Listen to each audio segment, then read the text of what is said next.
50 साल में पहली बार ऐसा हो रहा है कि इस पद के लिए खुलकर जातीय समीकरण होते जा रहा है। नमस्कार, आप देख रहे हैं डीके न्यूज और मैं हूं आपके साथ आपका दोस्त बीके पांडे। भारत का अगला उपराष्ट्रपति कौन होगा? जगदीप धनखड़ ने अचानक इस्तीफे के बाद इस पद के लिए नई हलचल शुरू हो चुकी है। सवाल यह है कि कब होगा उपराष्ट्रपति का चुनाव, प्रक्रिया क्या है, कौन कौन दावेदार हैं और क्या बिहार की सियासत में इससे एक बड़ा मोड़ ले सकती है? तो आइए शुरू करते हैं विस्तार से। 14वें उपराष्ट्रपति जगदीप धनखड़ ने इस्तीफा देकर राजनीतिक गलियारों में हलचल मचा दी। धनखड़ का कार्यकाल 2027 तक था, लेकिन उन्होंने स्वास्थ्य कारणों का हवाला देते हुए 22 जुलाई को इस्तीफा दे दिया। विपक्ष कह रहा है कि यह सिर्फ स्वास्थ्य का मामला नहीं बल्कि अंदरूनी राजनीतिक संकेत। अब सवाल यह है कि अगला उपराष्ट्रपति कौन है? भारत के उपराष्ट्रपति का चुनाव निर्वाचक मंडल द्वारा किया जाता है, जिसमें लोकसभा और राज्यसभा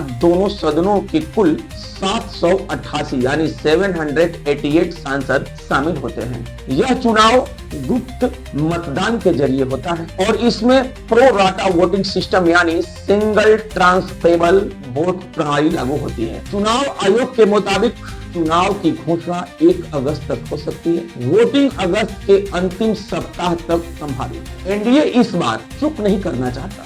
2022 में धनखड़ को उपराष्ट्रपति बनाकर बीजेपी ने साफ कर दिया ताकि ओबीसी कार्ड खेलना जानती है। और उपराष्ट्रपति के चुनाव में चर्चा में कौन कौन है अभी? तो इस बार चर्चा में है हरदीप सिंह पुरी, सिख चेहरा के अनुभवी नेता हैं। इसके बाद अनुप्रिया पटेल, पूर्व केंद्रीय मंत्री, ओबीसी का चेहरा है। और यहाँ तक कि बिहार के किसी वरिष्ठ नेता को भी मौका दिया जा सकता है ताकि चुनाव से पहले बिहार का संदेश साफ हो जाए। अब इसमें जन स्वराज पार्टी के एक पढ़े लिखे नेता प्रशांत किशोर ने क्या कहा? एनडीए जानती है कि 2025 में बिहार में चुनाव है, इसलिए उपराष्ट्रपति जैसे पद पर भी उनकी नजर राजनीतिक संदेश देने की होगी। और इसमें विपक्ष, जो पक्ष और विपक्ष होते हैं, जो विपक्ष बैठे हैं, विपक्ष अभी तक एकमत नहीं। कांग्रेस, टीएमसी, आम आदमी पार्टी और राजद के बीच आपसी सामंजस्य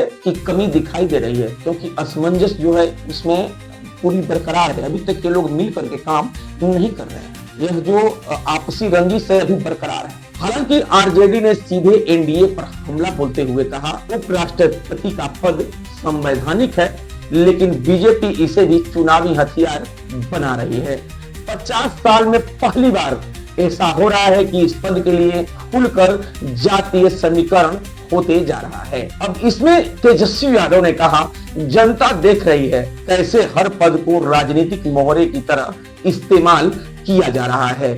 अब इसमें एक नया चेहरा, जो मैं बता दूं, चिराग पासवान, जो इस वक्त एनडीए के स्टार नेता बन चुके हैं। चिराग पासवान, और चिराग पासवान ने कहा देश को अब ऐसा उपराष्ट्रपति चाहिए जो युवाओं की आवाज हो, सांसद में गरिमा बनाए। चिराग ने साथ ही आरजेडी पर निशाना साधते हुए कहा जिन्हें खुद बिहार की जनता नकार चुकी है, वे अब संवैधानिक पदों पर भी सवाल उठा रहे हैं। प्रशांत किशोर ने हाल में ही एक प्रेस कॉन्फ्रेंस में कहा यह सिर्फ उपराष्ट्रपति का चुनाव नहीं, यह 2025 में बिहार विधानसभा चुनाव का सेमीफाइनल है। एनडीए उम्मीदवार का चयन पूरी तरह से बिहार और उत्तर भारत की राजनीति को ध्यान में रखकर होगा। उन्होंने यह भी जोड़ा कि अगर विपक्ष ने एकता नहीं दिखाई तो चुनाव एनडीए के लिए ट्रायल रन बन जाएगा।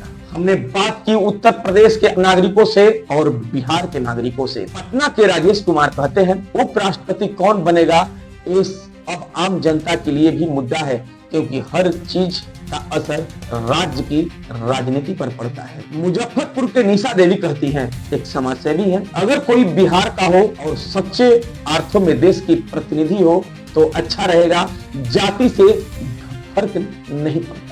और दरभंगा से एक छात्र, जो युवा छात्र हैं, अमित, वो बोले अगर एक चुनाव एनडीए जीतता है तो साफ है कि 2025 में वो एक बार फिर बिहार में वापसी करेगा। उपराष्ट्रपति का चुनाव की तारीख जल्द तय होगा। सत्तारूढ़ एनडीए की पूरी तैयारी में है, जबकि विपक्ष एकजुट नहीं दिख रहा है।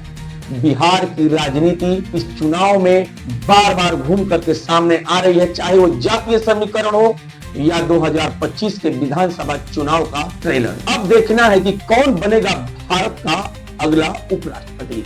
क्या एनडीए फिर से बाजी मारेगा या विपक्ष कोई चौंकाने वाला कार्ड खोलेगा। अगर आपको ये रिपोर्ट पसंद आई तो वीडियो को लाइक और चैनल को सब्सक्राइब जरूर करें। आपकी राय नीचे कमेंट में जरूर लिखें। क्या आपको लगता है कि उपराष्ट्रपति का चुनाव 2025 की राजनीति को दिशा देगा? तब तक से खबर में इतना ही। बने रहिए हमारे साथ, देखते रहिए दैनिक कनक बिहार टाइम्स, देश की धड़कन और बिहार की आवाज।